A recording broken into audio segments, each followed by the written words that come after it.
faça suas anotações, amém? Então vamos lá. Hoje eu vou analisar o verso 8 e 9 de Efésios 2, tá? Eu dividi em áreas específicas aqui, tá bom? O versículo 8 que nós vamos ler agora, ele é um grande resumo de tudo que Paulo falou anteriormente, tá bom? O que Paulo falou no versículo 1, 2, 3, 4, 5, 6 e 7, ele vai agora resumir aqui. Então, para a gente começar, vamos ler desde o 1, para que a gente possa entender o resumo de Paulo. Versículo 1 diz assim: vocês estavam mortos em suas transgressões e pecados, nas quais costumavam viver quando seguiam a presente ordem deste mundo e o príncipe do poder do ar, o espírito que agora está atuando nos que vivem na desobediência. Anteriormente, todos nós também vivíamos como entre eles, satisfazendo as vontades da nossa carne, seguindo os seus desejos e pensamentos. Como os outros, éramos, por natureza, merecedores da ira. Todavia, Deus, que é rico em misericórdia, pelo grande amor com que nos amou, deu-nos vida com Cristo quando ainda estávamos em transgressões. Pela graça, vocês são salvos. Deus nos ressuscitou com Cristo e com ele nos fez assentar nas regiões celestiais em Cristo Jesus, para mostrar nas eras que hão de vir a incomparável riqueza da sua graça, demonstrando em sua bondade para conosco em Cristo Jesus. Aí eu resumo agora: pois vocês são salvos pela graça, por meio da fé, e isso não vem de vocês, é dom de Deus, tá? Então, primeira coisa que você tem que anotar aí: Paulo não está falando algo novo, não está criando um novo ensinamento, Paulo está resumindo o que ele falou antes. Para você entender de forma panorâmica, Paulo divide essa sessão em duas partes. Primeiro ele fala a tua situação sem Deus, e depois ele fala o que Deus fez para resolver a tua situação longe dele, tá? Na cabeça de Paulo, o homem que não serve a Deus, ou a mulher que não serve a Deus, que não crê em Deus, ele está numa condição de morte. Foi isso que a gente ensinou, vocês lembram? A gente vem ensinando. O que eu quero que vocês entendam hoje? Paulo, ele faz tudo isso daí para que você entenda uma coisa só. Paulo vai dizer que tu está morto. Paulo vai dizer que tu vive em transgressões e pecados. Paulo vai dizer que tu vive influenciado pelo mundo, pela carne e pelo pecado. Por que Paulo precisa falar tudo isso? Porque ele quer te apresentar quem Deus é. No culto passado, nós falamos que a nossa salvação, a fonte dela, da onde ela vem, é da graça, correto? Um cristão que não sabe o que é graça, ele tem sérios problemas. O que eu quero que você entenda aqui? Primeiro ponto, você já tem que entender isso. O que é graça? Tá? A graça, eu quero até usar um exemplo diferente do que eu tenho usado. A graça não é algo que Deus pega numa prateleira e usa. E depois ele joga de novo lá. Repete comigo assim: a graça não é um objeto que Deus usa. Isso não é graça. A graça é uma qualidade e uma característica de Deus. Vocês estão entendendo? Na teologia nós chamamos isso de atributo. A graça é um atributo comunicável de Deus. Esse atributo, essa qualidade, ele fez questão de mostrar para a gente. Amém? O que eu falei para vocês que é graça? É o favor imerecido. É alguém que consegue tratar pessoas de uma forma que elas não merecem. Tá? Vou dar um exemplo básico que eu dei. Vamos supor que eu estou diante de uma pessoa aqui na minha frente e ela não merece que eu confie mais nela. Essa pessoa não merece que eu tenha amizade com ela. O que eu faço se eu sou gracioso? Eu continuo confiando e eu continuo sendo amigo. Provavelmente, em algum momento da vida de vocês já trataram alguém dessa forma, com graça. Se vocês nunca trataram, como cristão, é um pouco complicado. Já deveria ter tratado alguém assim. O que eu quero deixar claro para vocês? Que Deus atua com graça porque Ele é gracioso. Isso é dele. Amém? Faz parte da característica de Deus, tá? Por que isso é importante enfatizar? Porque Paulo está fazendo tudo isso para te falar uma coisa. Ei, tu só é salvo porque Deus é gracioso. É isso que Paulo quer te ensinar. O que Paulo quer dizer para a gente aqui? Não existe outra forma de você conseguir ir para o céu. A única forma de você conseguir ir para o céu é se Deus te olhar com graça e te tratar de uma forma que tu não merece. Aí, a gente tem um panorama aqui que eu quero deixar claro para vocês, tá? Então, o que eu já falei aqui, a graça não é algo que Deus usa como uma ferramenta. É quem Deus é. Deus não pega a graça numa prateleira. Ele age com graça porque ele é gracioso. Então, nesse exato momento, eu estou te apresentando um pouco da personalidade de Deus. Quando alguém olha para você e fala assim, olha, o fulano de tal é engraçado. É aquela pessoa que não precisa forçar. Ela, por si só, o jeito de falar, os três jeitos, sempre que você está perto dela, você sorri. É aquela galera da turma que tu gosta de chamar a pessoa, porque ela é divertida. Isso é uma característica dela. Assim como tem a pessoa chata, que é contrário a tudo. Que você geralmente não gosta de estar perto, porque aquela pessoa sempre é contrária a tudo. Isso é uma característica dela. Olha, a pessoa é muito paciente. Cara, a calma daquela pessoa é algo incrível. Eu nunca vejo ela explodir. Ou aquela pessoa é muito irritada. Deus tem características, amém? Essas características, a teologia diz que é a forma que Deus usa para você entender quem Ele é. Então agora, você já entendeu algo. O quê? Deus é gracioso. E a salvação sai dessa qualidade de Deus. A salvação, ela acontece porque Deus é gracioso como qualidade. Vocês estão me entendendo? Olha o que a Bíblia fala sobre Deus. Se você nunca parou para pensar, você pode abrir comigo em Êxodo 34, lá no Antigo Testamento.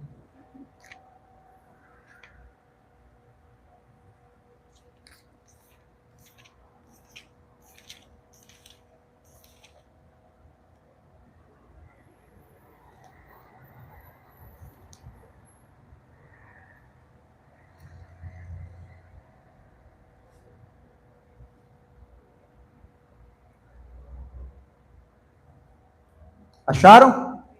Você vai olhar comigo o versículo 6.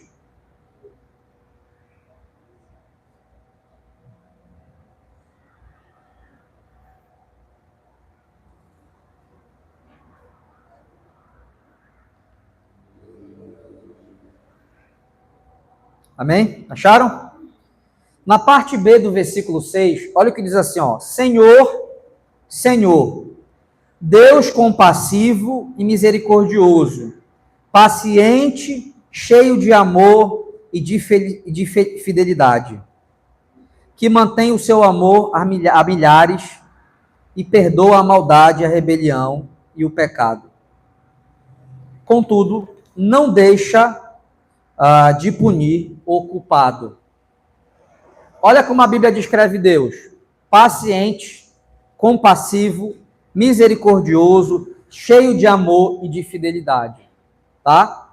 Sabe quando você apresenta um amigo para alguém? Olha, tem que conhecer meu amigo, porque ele é engraçado. Pensa numa pessoa de confiança, não é assim que a gente faz? Então, é assim que a Bíblia apresenta a Deus. Deus, presta bem atenção. Quando eu falo que Deus é gracioso, eu não quero dizer que Deus é conivente com a injustiça. Tá? Ser gracioso não significa passar pano para a injustiça, para o que é errado. Vocês estão me entendendo? Aí você pode me perguntar, mas Deus acabou de tratar a gente de uma forma que a gente não merecia. Só que como foi que ele fez isso? Ele manda o filho dele para assumir a tua responsabilidade. Então a punição pela culpa que você tem, por pecar, que eu vou te mostrar daqui a pouco, Jesus assumiu. Vocês estão entendendo? Por isso que Jesus tem que vir. Porque Deus, ele não é conivente com a injustiça. A justiça tem que ser feita. Então ele entrega o filho dele, tá? Então, graça não é um instrumento que Deus usa. É algo que ele é. É a personalidade dele, a qualidade dele. Todos entenderam? Então, a graça é um favor imerecido. Toda vez que eu trato alguém que merecia algo ruim, eu trato com bondade. Essa pessoa merecia que eu batesse nela, eu não bato. Essa pessoa merecia que eu não falasse mais com ela, eu vou continuar falando. Essa pessoa merece que eu não confie mais nela, eu vou continuar confiando. Vocês estão entendendo? Paulo faz tudo isso para que você entenda. Só teve um motivo para você ser salvo. É a graça. É a característica. É Deus que, se Deus não fosse esse gracioso que ele é, tá? Agora, como é que Paulo faz isso? Paulo, ele tem uma forma de mostrar o quanto a graça do Senhor é valiosa, tá? Por quê? Porque a gente, ser humano, quando a gente tenta dar uma segunda chance para alguém, é quando a gente percebe na pessoa que essa pessoa talvez possa mudar, não é isso? Eu olho para aquela pessoa e falo assim, quer saber de uma coisa? Poxa, eu vou acreditar que essa pessoa vai mudar, não é isso? A gente, preste atenção, a gente só é gracioso quando a gente percebe que a pessoa pode mudar ou nós temos um vínculo com essa pessoa, não é isso? Você lembra a última vez que você teve graça de alguém sem que tivesse algum vínculo? Ou algum olhar de falar assim, eu acho que essa pessoa pode dar a volta por cima, eu vou dar uma segunda chance. Não tem. Você pode mexer na tua mente aí, não tem. Aqui que está a questão de Paulo. Paulo passou 7 versículos para te mostrar em que momento Deus te tratou com graça. E esse momento foi o pior momento possível da tua existência, tá? Eu quero mostrar para vocês aqui, ó. Que momento foi esse? A Bíblia descreve que o momento que Deus fez isso foi um momento de morte espiritual, tá?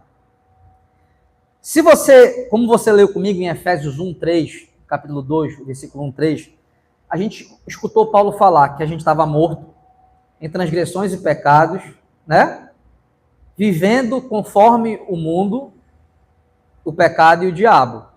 Essa é a nossa situação. Agora aqui, todo fronesiano tem que entender algo importante. Como é que é o estado do ser humano sem Deus?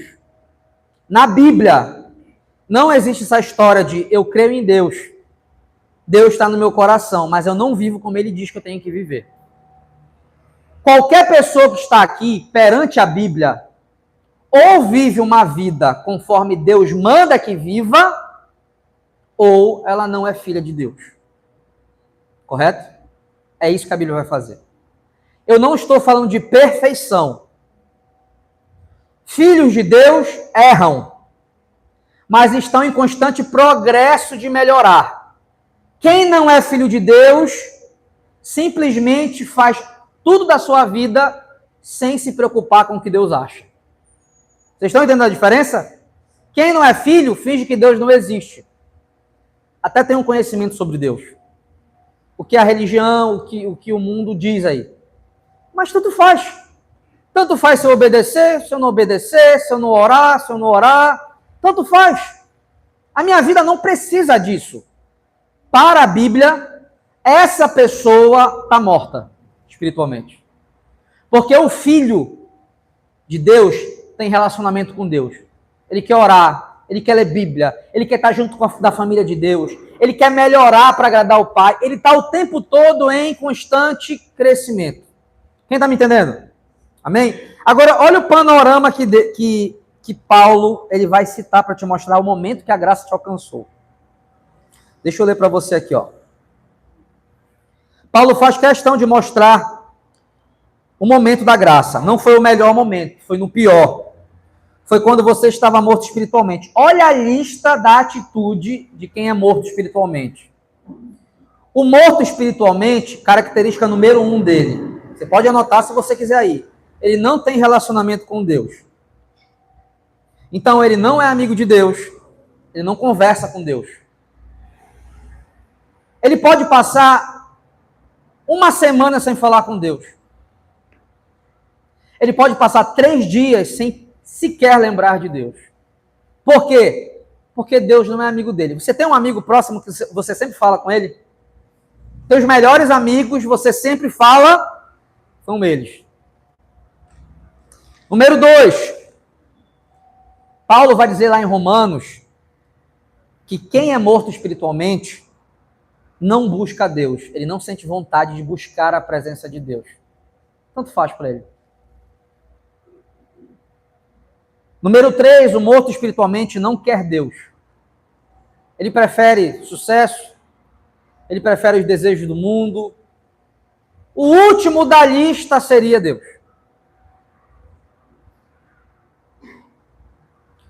O morto espiritualmente, ele não entende Deus. O que é não entender Deus? As coisas espirituais para ele são um absurdo. Quando eu falo orar, aí ele se irrita. Quando eu falo louvar, ele se irrita. Quando eu falo vir para o culto, ele se irrita. A igreja sou eu.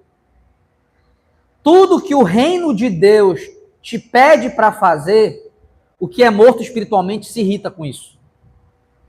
Quando Deus pede para que o morto espiritual corrija a sua vida, ele se irrita com isso.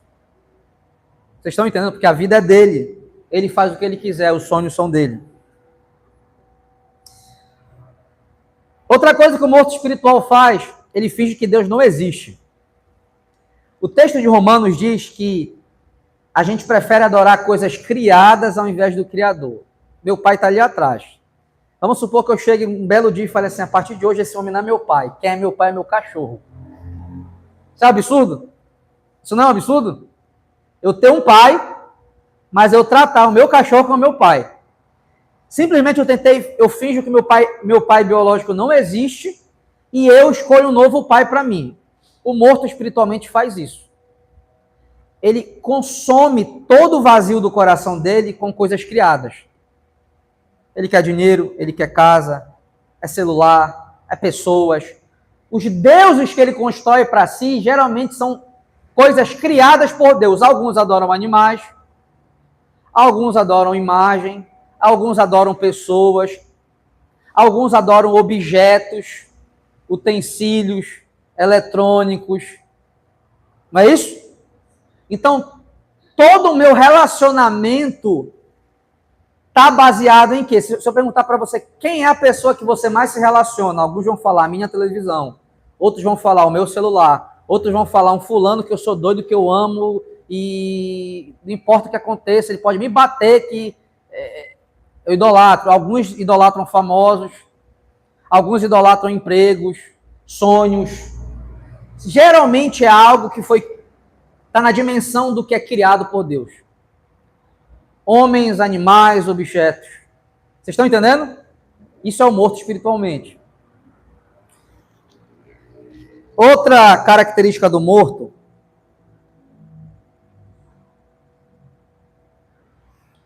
é a ausência completa de parceria com Deus. Ele é um inimigo de Deus. Presta bem atenção nisso. Olha só. O morto espiritual, ele é inimigo de Deus. O que significa isso? Deus diz, segue reto, ele volta. Vai para a direita, ele vai para a esquerda. Sobe, ele desce. Ele é completamente adverso a Deus. Vocês estão entendendo? Ele é completamente adverso a Deus. Esse é o morto espiritualmente. Então, resumindo, o que é ser morto espiritualmente? É alguém que morreu para o convívio com Deus. Eu briguei com meu melhor amigo e falei assim para ele, olha, a partir de hoje tu morreu para mim. Eu não falo mais contigo. É basicamente isso. Não existe, é como se para o homem Deus não existisse. Romanos fala o seguinte, que o homem finge que Deus não existe, como se pegasse ele e tentasse afogar a verdade debaixo d'água para ninguém escutar que ela está gritando. Tá entendendo? E o pior, isso vai surgir várias práticas. Ganância, desrespeito com a família, a inveja, imoralidade sexual, maldades. O morto espiritual procura fazer maldade. Aí, quando a gente fala sobre ser morto espiritualmente, inimigo de Deus, aí você olha para você e fala assim, mas eu não. Eu sou uma boa pessoa. eu sou um cidadão honesto, eu sou uma boa pessoa.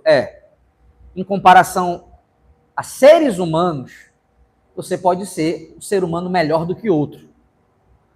Mas diante da glória do Senhor e da santidade, Deus sabe no teu coração todas as vezes que tu mentiu, todas as vezes que tu pensou só em ti, todas as vezes que tu enganou, todas as vezes que tu reclamou, todas as vezes que tu teve os piores pensamentos e sentimentos possíveis. Você pode ser bom em relação a mim.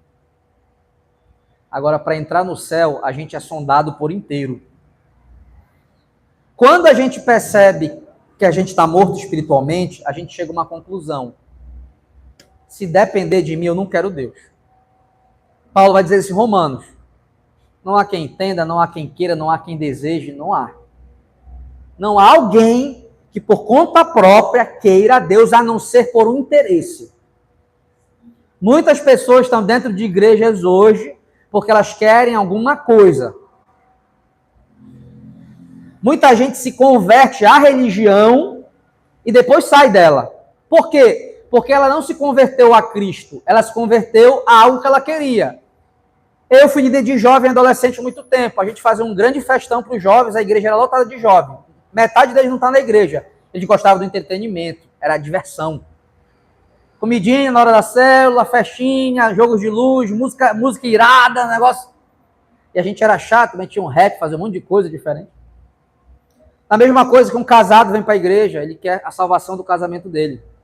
Da mesma forma que um desempregado vem para a igreja e um doente vem para a igreja. Ele quer algo de Deus.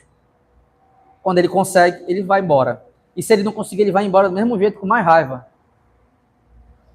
O que eu estou falando para vocês aqui agora é que o morto espiritual, ele não quer Deus por conta própria. Tá? Agora, irmãos e irmãos, é aqui que Paulo quer deixar claro para você. Presta atenção.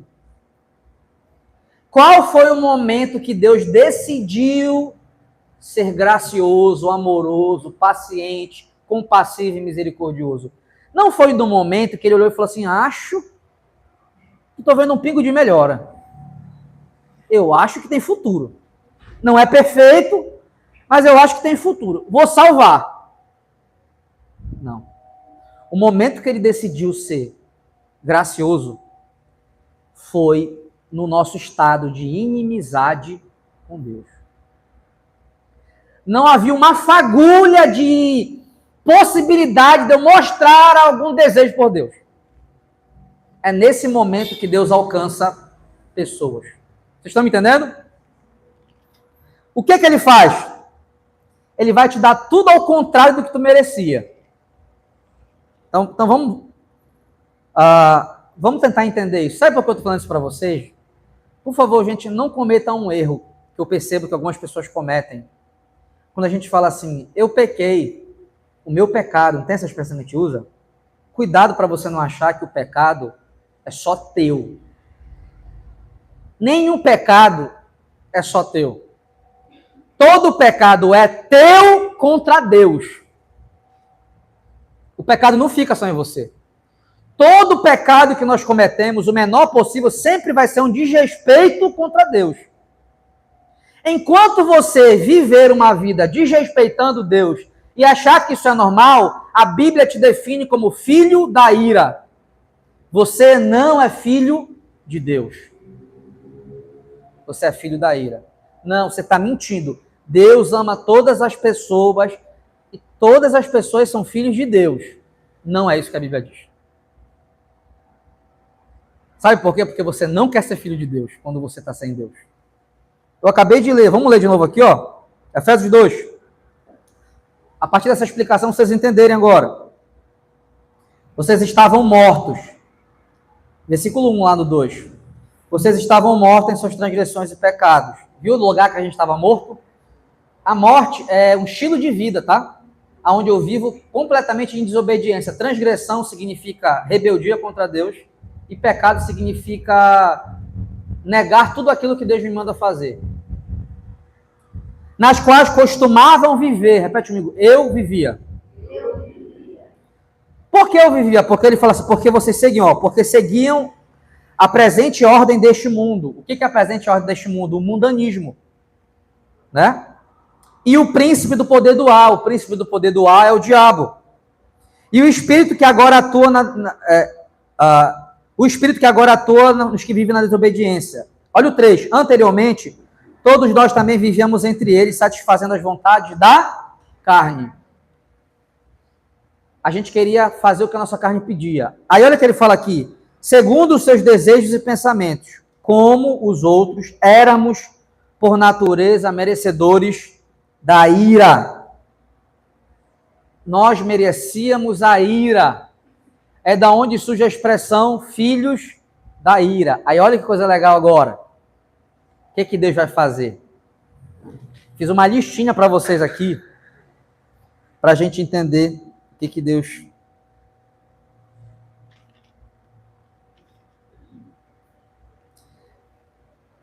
Se você não entendia Deus, porque as coisas espirituais eram absurdo para quem é carnal, o que Deus faz com a graça dele? Agora tu vai me entender. Ele começa a clarear a tua mente, para tu começar a entender quem ele é. Se você não queria buscar Deus, no novo nascimento, ele vai colocar dentro de você uma vontade de querer ele. Rapaz, não consigo entender isso, mas está me dando vontade de buscar Deus. Se você era inimigo dele, agora ele te faz amigo dele. Se você era filho da ira, agora ele te faz filho dele. Se você merecia uma punição, ele te livrou da condenação, porque Cristo sofreu na pele dele que você deveria sofrer. Vocês estão entendendo o que é graça? Resumindo, se a pessoa merece que eu não confie mais nela, eu dou o contrário, eu vou confiar nela. Qual foi o momento que Deus fez isso? Essa é a grande questão. Não foi quando eu estava melhorando. Não foi porque eu decidi por conta própria querer Deus, não. Foi quando eu estava morto. Efésios 2:5. Olha o que diz no Efésios 2:5. Deu-nos vida com Cristo quando ainda estávamos em transgressão ou em rebeldia. Tá? O ponto importante, Deus fez isso quando você estava morto. Não foi depois que você melhorou. Não foi depois que você buscou Ele. O que é que nós precisamos entender de uma vez por todas? Você é salvo porque Deus é gracioso. Ponto. Se eu chegar com você e falar assim, como é que alguém vai para o céu? A única resposta que nós temos é porque Deus é gracioso. Porque se depender de mim, eu não consigo. Porque para um acerto que eu tenho, segundo a ótica dos homens, tem 1000 que eu erro. No céu não pode ter pecado. Para alguém entrar no céu, teria que ser alguém perfeito, sem pecado, em pensamento, em sentimento e prática. Alguém aqui é perfeito nesse ponto? Alguém consegue viver sem pecar em pensamento, sentimento e prática? Alguém aqui? Então você precisa de Jesus. É só por Jesus que nós vamos chegar até Deus. A graça do Senhor, o ser gracioso dele, deu para a gente de presente quem? Jesus. Vocês estão me entendendo? Eu tenho esses meses todos andado por toda essa epístola para te falar isso. Não tem outra possibilidade de ser salvo a não ser pela característica de Deus chamado graça. É Deus querendo nos tratar com graça. É daí que surge a salvação. Isso é a fonte da salvação. Todos me entenderam? Só que agora nós temos um problema. Porque no versículo 8, olha o que Paulo fala. Pois vocês são salvos pela graça. Eu já entendi o que é a graça, correto? Aí ele coloca assim, por meio da fé. A gente vai ter as tretas teológicas todas aqui nessa frase. Por meio da fé. Por quê? Agora eu peço muita atenção para vocês. Muita. Quando Deus fala, vocês são salvos pela graça, beleza, ele já falou, a gente salvo por onde? Mas ele acrescenta algo, por meio da fé. Aí você fala assim, mas eu sou salvo pela graça ou eu sou salvo pela fé? Essa é a grande questão. Por que isso é estranho? Porque isso pode gerar dois ensinamentos errados. Eu quero ver se vocês ainda praticam esse ensinamento, pensam assim ou falam assim. O problema, em uma leitura rápida, parece que é uma condição para ser salvo. Olha, parece que é assim. Deus fez tudo o que ele fez, tudo. Mandou o filho dele, te tratou com graça, mas para você ter esse prêmio, você precisa querer. Parece que é isso que o texto diz. Salvos pela graça, por meio ou mediante a fé. Será que isso está correto? Dois erros que podem acontecer. Primeira visão que pode acontecer, que é a sinergista ou arminiana. Os arminianos dizem assim: Deus faz a parte dele, que é a graça, e o homem faz a sua. Olha como essa teologia vai dizer. Para você ser salvo é assim: Deus decide te perdoar, manda o filho dele, agora tem que fazer a tua parte. Qual é a tua parte? Aceitar Jesus. Se tu não fizer a tua parte, não vai conseguir ser salvo. Isso pra gente é heresia. Isso está errado. Se alguém aqui dentro acha que é dessa forma, o primeiro problema é a visão sinergista que diz: Deus faz a parte dele e o homem faz a sua. A fé é uma contribuição do homem com Deus. É uma equipe que um coopera com o outro. Deus recompensa quem tem fé.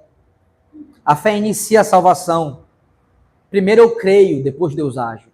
O sinergista, ele acredita o seguinte, que é o homem que tem fé, ele aceita a salvação e por isso ele nasceu de novo.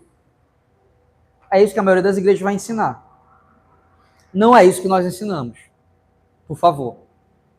Repete comigo. Eu não contribuo com nada. Por que você não contribui? Porque eu acabei de te mostrar o que é ser morto. O morto não quer Deus, não busca Deus, não tem desejo por Deus, é inimigo de Deus, é rebelde contra Deus. Finge que Deus não existe. Como é que um ser humano por conta própria vai querer Deus? O ser humano é corrompido por inteiro. Sentimento, pensamento, fala, olhar. Todos estão me compreendendo? Cuidado com o sinergismo. Cuidado se você estiver pregando o evangelho para alguém. Ah, eu encontrei um tio, tinha meu filho. Olha, Deus é gracioso, Deus é amoroso, Deus mandou o filho dele, mas irmão, tu precisa fazer a tua parte. Tu tem que crer. Porque quando tu crê, Deus te salva. Calma. Calma, que não é bem assim que a Bíblia diz, tá? Eu vou pedir emprestado aqui a opinião de dois gigantes, tá? Eu vou usar aqui dois puritanos, tá? O primeiro puritano é o Goldwyn e o segundo é o John Owen, tá? Os dois escrevem acerca desse texto, tá? Porque isso é um dos lemas da reforma, sola fide, somente pela fé. Eu acabei de falar o primeiro lema da reforma protestante, sola gratia, somente pela graça. Agora eu estou indo para o sola fide, somente pela fé. É maravilhoso a forma que o Goldwyn ele explica a salvação. Ele vai dizer o seguinte: para você não cometer esse erro, você precisa entender como a salvação acontece. Tá?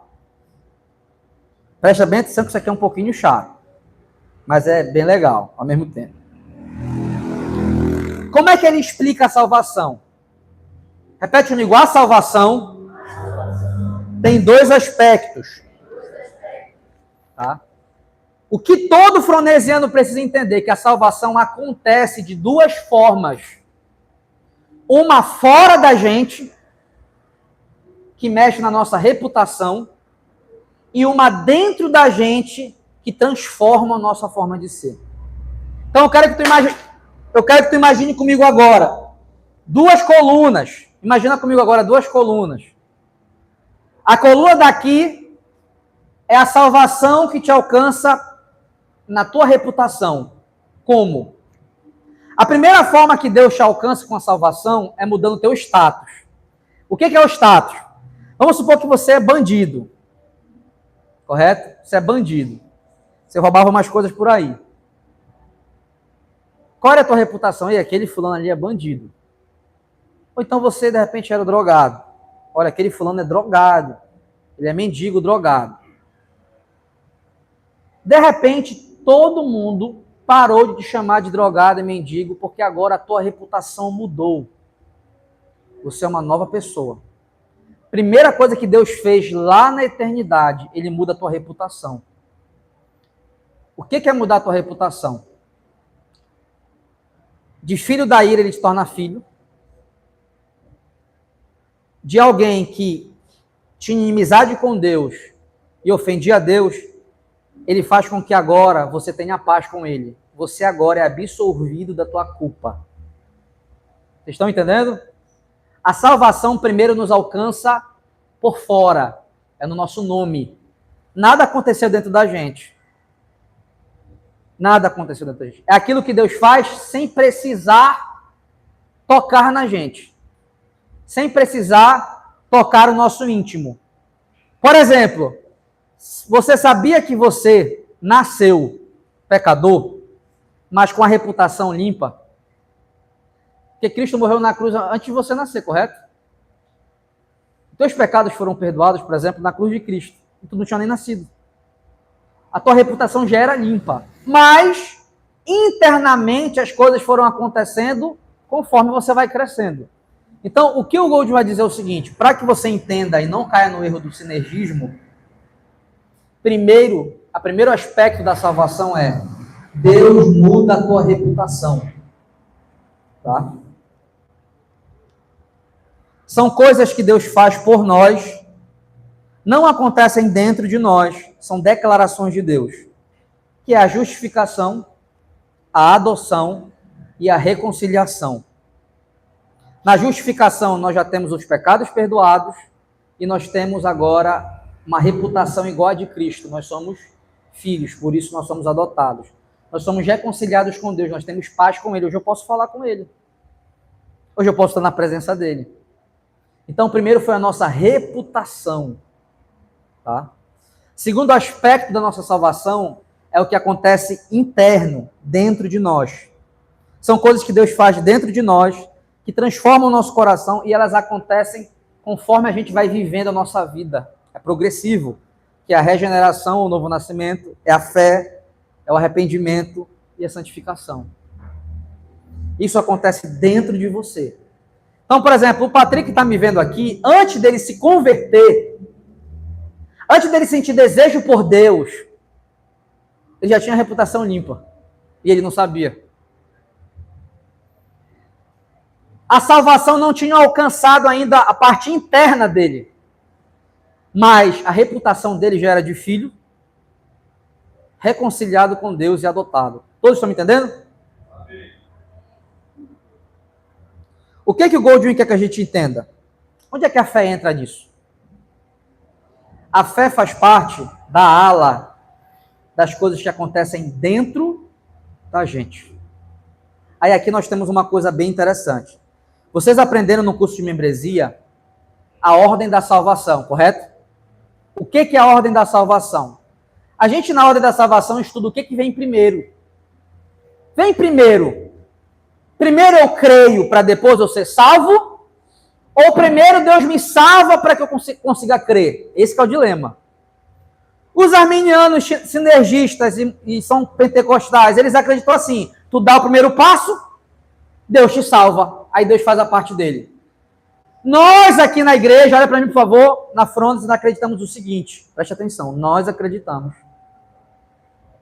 que a gente só quis Deus, entre aspas, aceitou Deus e segue Deus, porque primeiro Ele fez algo para que a gente consiga fazer isso. O nome disso é novo nascimento ou regeneração. Vocês têm aprendido no curso de membresia. O que é o novo nascimento? O novo nascimento, para quem não sabe, é um despertar interior.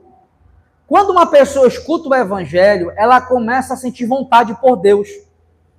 Ela não se importava com Deus, ela não queria Deus, mas ela começa a ficar quebrantada, ela começa a reconhecer suas falhas, ela sente desejo de conhecer Deus, de orar, de participar das coisas que envolvem Deus. Preste atenção, meus irmãos. Quando Deus te dá um novo nascimento, Ele te habilita e te dá de presente o que nós chamamos fé. Vocês estão entendendo? A fé, ela é um instrumento. É aí que a fé entra. A fé é o resultado, é o fruto do que Deus já fez dentro da gente. Quando alguém está no culto e fala assim, eu quero seguir Jesus, para que ela consiga fazer isso, é porque Deus já está fazendo alguma coisa dentro dela. Então não existe cooperação de Deus com o homem. Deus fez a parte dele e eu faço a minha. Você não fez nada, aquele que te deu a fé. Você está usando algo que Deus te deu. Deus providenciou tudo. Deus providenciou você ser filho. Deus mudou a tua reputação e Deus providenciou a mudança interna dentro de você. Você apenas está usando o que Ele te deu.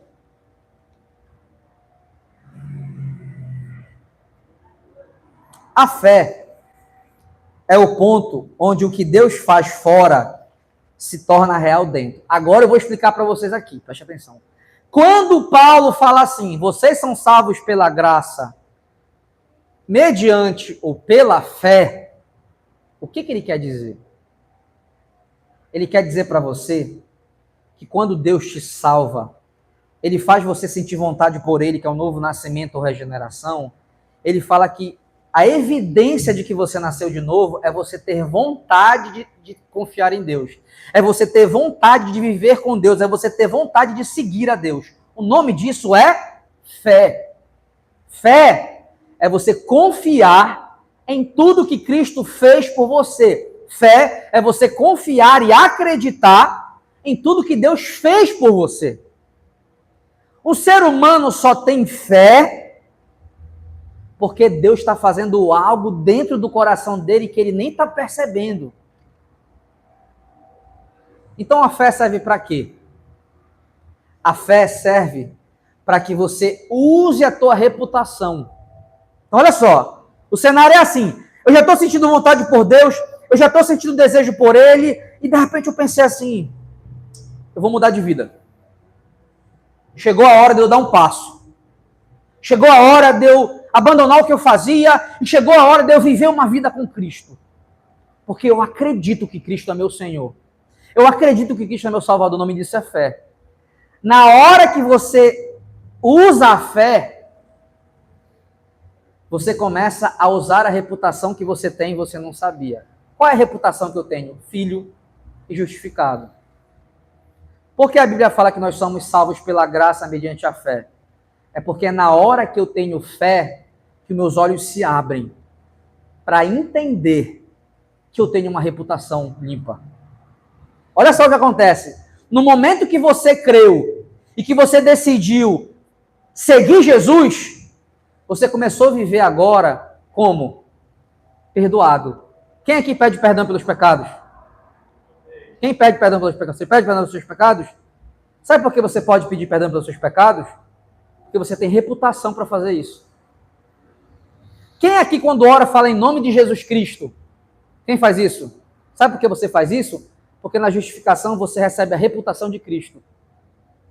Tudo aquilo que estava na tua reputação agora vem para a tua vida diária. Preste atenção.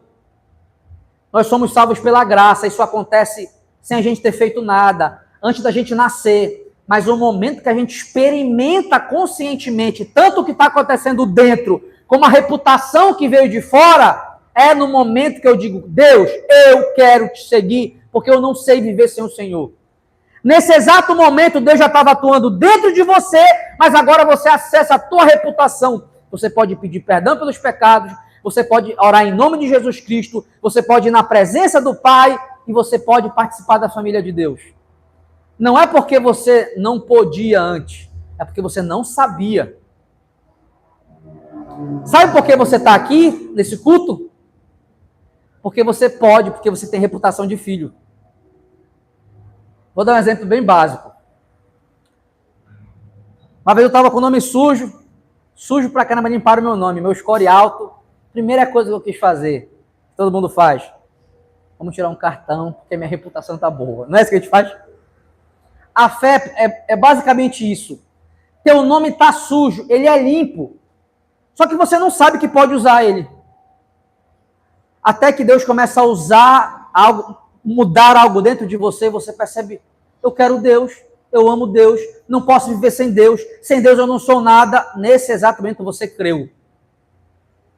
O que vai acontecer? Você vai começar a acessar a tua reputação, e a tua reputação diz, você não é mais filho da ira, você é filho de Deus. A tua reputação fala, você não é mais inimigo de Deus, você é amigo de Deus. A tua reputação fala, você não tem mais condenação, você agora tem perdão, você é livre.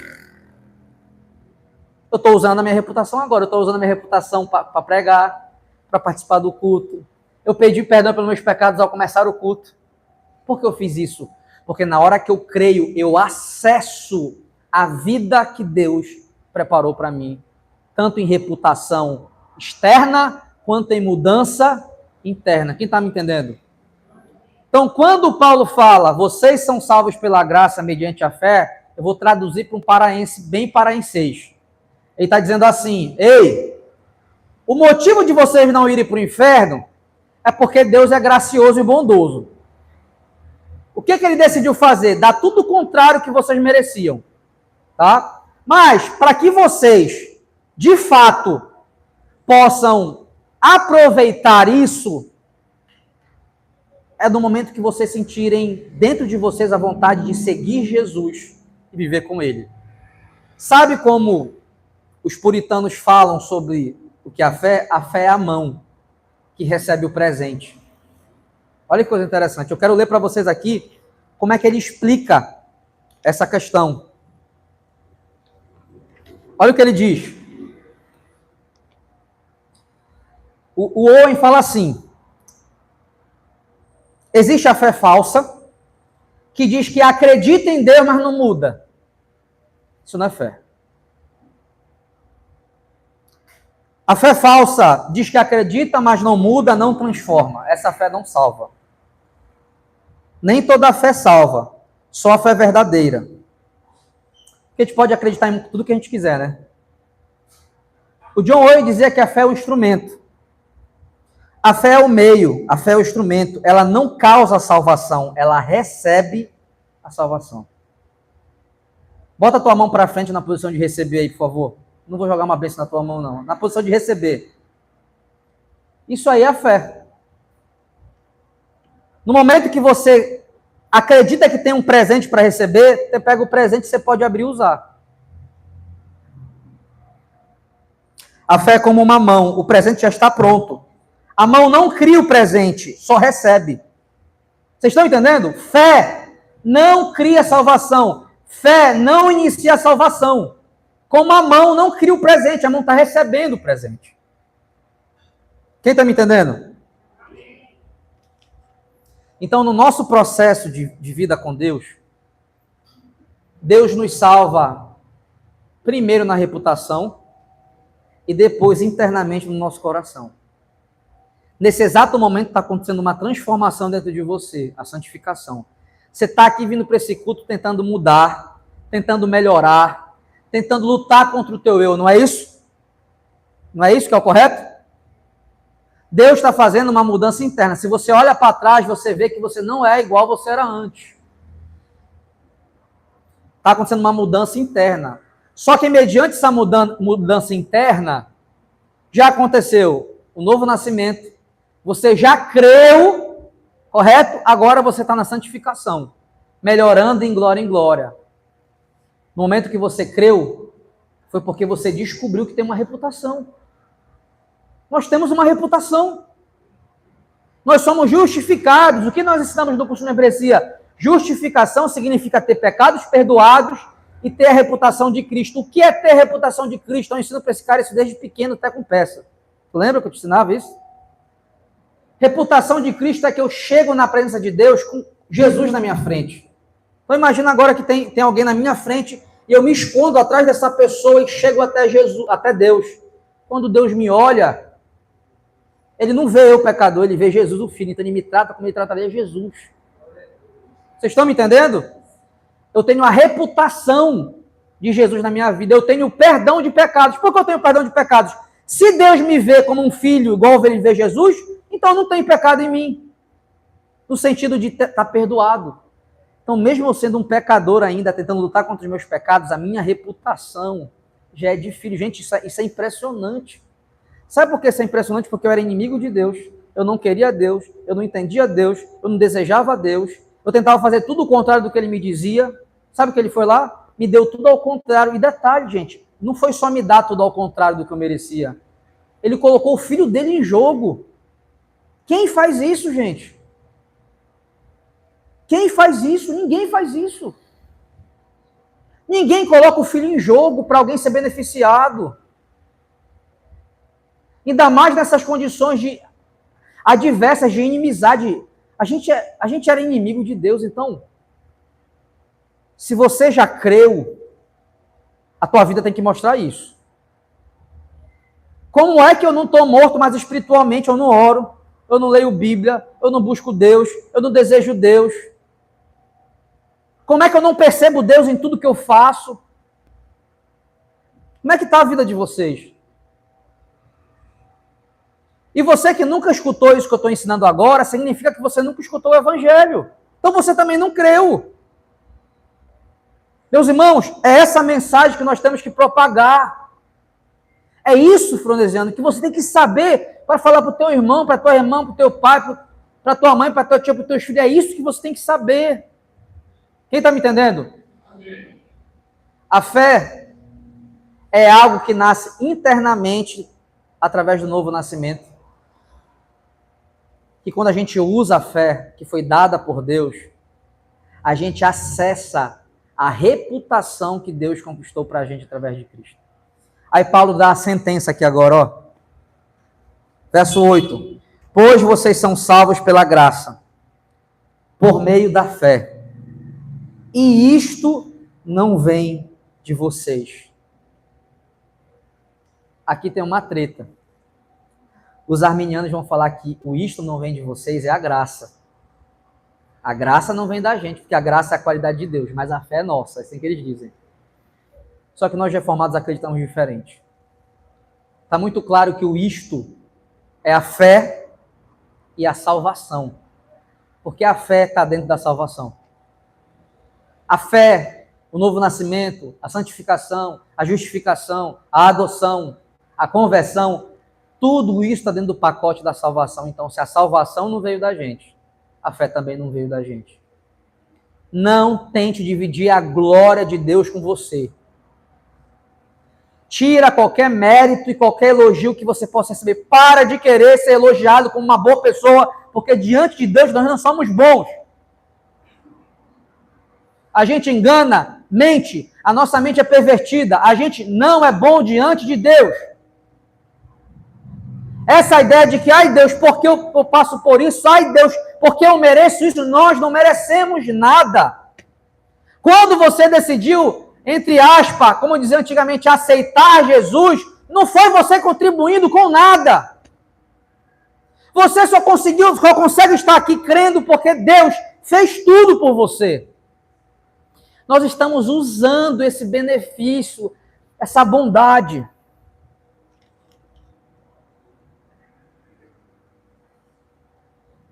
Ele termina dizendo, isso não vem de vocês. Olha o que ele fala depois. Por que não vem da gente? Porque é um dom de Deus. A palavra dom, no original aqui, significa presente.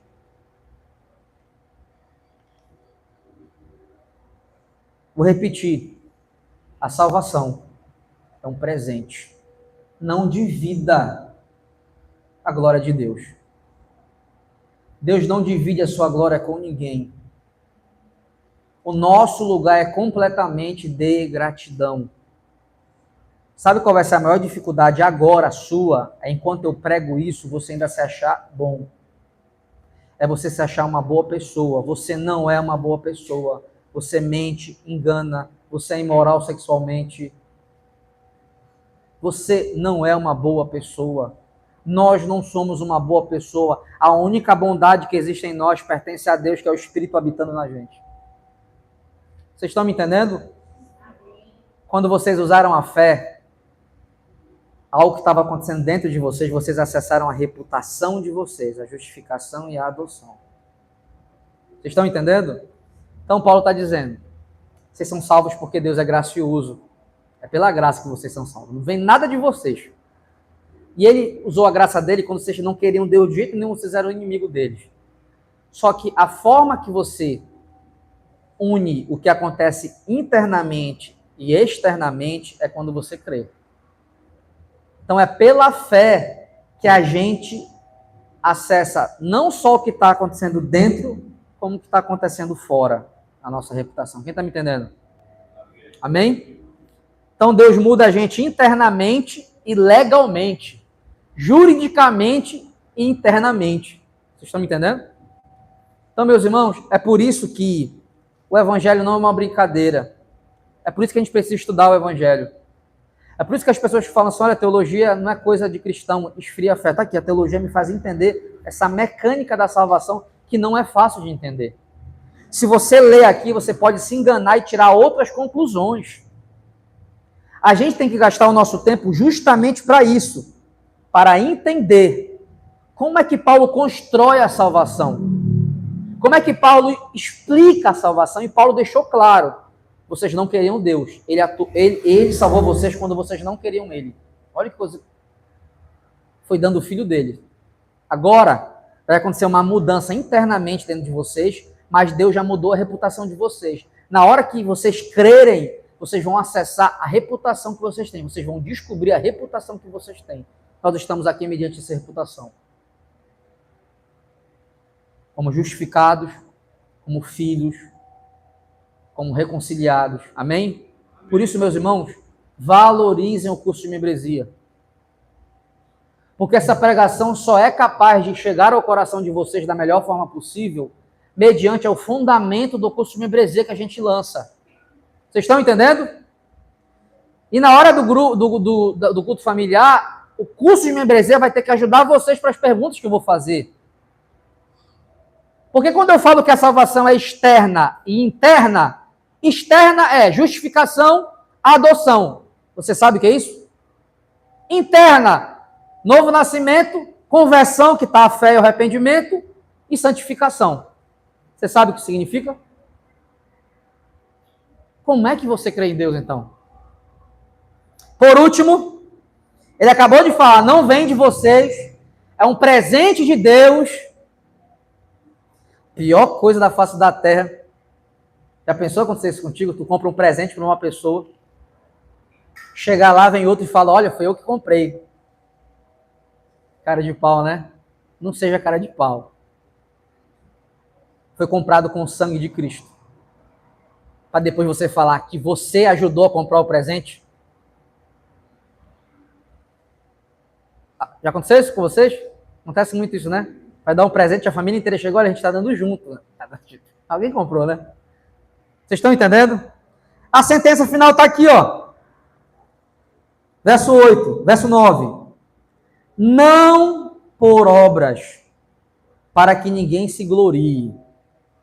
A gente gosta de receber os elogios.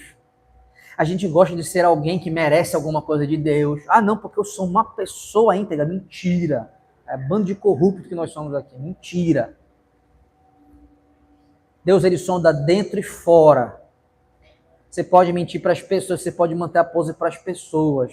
Mas Deus sabe a profundeza dos nossos erros. Deus sabe cada detalhe dos nossos erros. Se nós cremos em Cristo, nós entendemos que Ele pode nos perdoar. E nós podemos ter uma nova vida. A partir do momento que nós podemos ter uma nova vida, nós somos ajudados por Deus. E vivemos como filhos, perdoados, com a reputação de Cristo. Agora nós estamos num processo de santificação para a gente melhorar a cada dia até que Ele volte. Mas nossa reputação está intacta. Amém? Amém. Eu queria que você ficasse de pé.